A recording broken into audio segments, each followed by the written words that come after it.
3.5 కిలోమీటర్లు pickup location, 5 కిలోమీటర్లు drop location, parcel మళ్ళీ ఇది 118 రూపాయలు ఇచ్చారండి. టోటల్ అడిగి కలిపి 9 కిలోమీటర్లకి 118 రూపాయలు ఇస్తే అసలు ఏ లెక్కన గిట్టుబడుతుంది? 3.5 కిలోమీటర్లు డ్రాప్ లొకేషన్కి వెళ్ళడానికి ఎంత సమయం పడుతుంది? ఈ ట్రాఫిక్లో ఎంత గ్యాస్ ఖర్చు అవుద్ది ఆటో కార్మికుడికి? చూడండి ఎంత ఈ విధంగా దోచుకుంటున్నారు. ఇంతకన్నా సాక్ష్యం ఏం కావాలండి? 3.5 కిలోమీటర్లు పికప్ లొకేషను, 5 కిలోమీటర్లు డ్రాప్ లొకేషను, ఇచ్చిందేమో 118 రూపాయలు. మళ్ళీ ఇది పార్సిల్ అక్కడ పైకి వచ్చి తీసుకోమంటారు.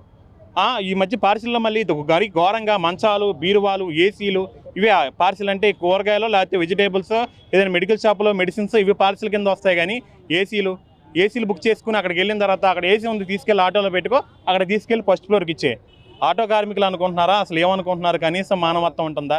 ఏసీలు, మంచాలు, బీరువాలు ముఠా కార్మికులు 4-5 కలిసి పట్టుకెళ్లే బరువు అవి. ఆటో కార్మికులు ఉన్నారు కదా, ర్యాపిడో ఉంది కదా, ర్యాపిడో ఉంటే ఆ ర్యాపిడోడికి బుద్ధి లేదు. మీకేమైంది? కనీసం ఏసీలు బుక్ చేసేసుకుంటున్నారు, మంచాలు బుక్ చేసుకుంటున్నారు. ఇల్లు మారితే ఈ మధ్య మరీ దౌర్భాగ్యం ఏంటంటే, ఇల్లు మారుతుంటే ర్యాపిడో పార్సిల్ అని కొట్టేస్తున్నారు. ఆ సామాన్లు ఉంటే ఆ ఇల్లు సామాన్లు షిఫ్ట్ చేయమంటున్నారు. మా దరిద్రం ఏంటో కానీ మరీ అంత చులకన అయిపోయారు ఆటో డ్రైవర్లు. కొంచెం అర్థం చేసుకోండి.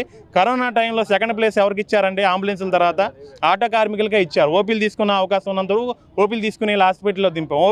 ఓపీలు లెటర్లు లేనప్పుడు పోలీసులతో తన్నించుకొని ఆ బళ్ళు కేసులు రాయించుకుని కూడా తీసుకెళ్ళి ఇచ్చాం. ఆ మాత్రం అవగాహన లేదండి. కరోనా టైంలో అంబులెన్సుల తర్వాత సెకండ్ ప్లేస్ ఎవరిది అనేది మరీ ఇంత చులకన అయిపోయారు ఆటో డ్రైవర్లు. మీరు ఇల్లు షిఫ్ట్ చేసుకోవడానికి ఆటో బుక్ చేసుకోవడం ఏంటండి? ఏసీలకి, మంచాలకి, ఆటలుగా బుక్ చేసుకుంటారు. ఈ మెడికల్ షాప్లో మెడిసిన్ ఉందంటే పోనీ తీసుకురావడానికి ఒక అర్థం పడదాం, వెజిటేబుల్స్ ఉన్నాయంటే అర్థం పడదాం, రెస్టారెంట్లో ఫుడ్ బుక్ చేసుకున్నామంటే అదొక న్యాయం అనుకుందాం. ఆ పార్సిల్ అంటేను మళ్ళీ ఏదో పెద్ద వయసు ఉన్న హాస్పిటల్కి వస్తే పెద్ద వయసు ఉన్న లేడీస్ని ఎక్కించేసి వెళ్ళిపోతారు. ఆ పేషెంట్ ఇంటి దగ్గర దిగేదాకా మాకు కంగారే.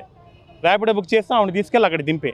వీళ్ళు ఎక్కడో ఉంటారు, ఇక్కడ లొకేషన్ పెడతారు, ఆ పర్సన్ వస్తుంది, ఆవిడ తీసుకొచ్చి భవానీపురంలో దింపే. ఆవిడ హార్ట్ పేషెంట్ అవ్వచ్చు, హెల్త్ బాగోపోయే అవ్వచ్చు, ఆవిడ బాధ్యత మేమే భుజాన్ని వేసుకోవాలి దింపేదాకా. ఇలా వాడుతున్నారన్నమాట ఆటో డ్రైవర్ని ర్యాపిడో రూపంలో. ఖచ్చితంగా ర్యాపిడో, ఓలా, ఊబర్ రద్దు చేయాలి. కొంచెమైనా మేము నిజాయితీగా కష్టపడి బతుకుతున్నాం. రోజంతా కష్టపడితే ఒక 1200-1300 తోలుతున్నాం.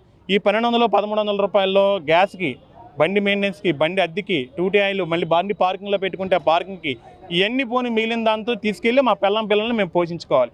ఇంకా ఆత్మాభిమానం చంపుకోలేక స్వచ్ఛంగా మేము ఇంత కష్టపడి ఇన్ని బాధలు పడి కుటుంబాన్ని పోషించుకుంటా ఉంటే మరీ ఈ విధంగా దోచుకుని ర్యాపిడో కనీసం ఎంగిల్ కూడా అనిపించట్లేదా? ర్యాపిడోడికి ముక్కుసూడికి అడుగుతున్నా, మా కష్టం దోచుకుని తింటుంటే అది మీకు ఎంగిల్ కూడా అనిపించట్లేదా?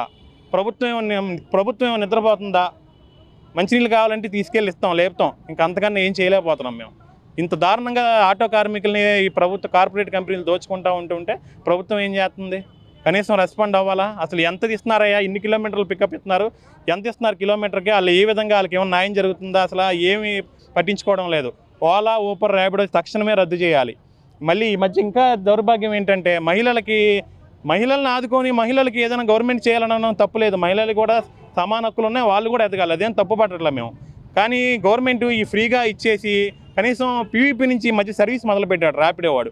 అది సిగ్గు అనేది అనిపించట్లేదా? ర్యాపిడో ఫౌండర్ ఎవడా? అతని పేరు నాకు తెలియదు. కానీ మేము చాలా గౌరవప్రదంగానే అడుగుతున్నాం సార్. మిమ్మల్ని అన్పార్లమెంటరీ లాంగ్వేజ్ మాట్లాడట్లేదు. మీకు కొంచెమైనా సిగ్గు అనిపించట్లేదా సార్? మీకు ర్యాపిడో సర్వీస్ ఏంటి సార్? పీవీపీ నుంచి బస్ స్టాండ్కి దింపుతున్నారు సార్, కొత్తగా పెట్టారంట సర్వీసు. ఇంకా విజయవాడ ఆటో కార్మికులు కాస్తా కోస్తా మంచివాళ్ళు కాబట్టి ఆటలు సాగుతున్నాయి, లేకపోతే ఎప్పుడో మీరు దుకాణం చదివేసి వెళ్ళిపోయేవారు. అది మీరు ఆ పరిస్థితి తెచ్చుకోకండి అని ర్యాపిడో వాళ్ళకి మేము చెప్తాను.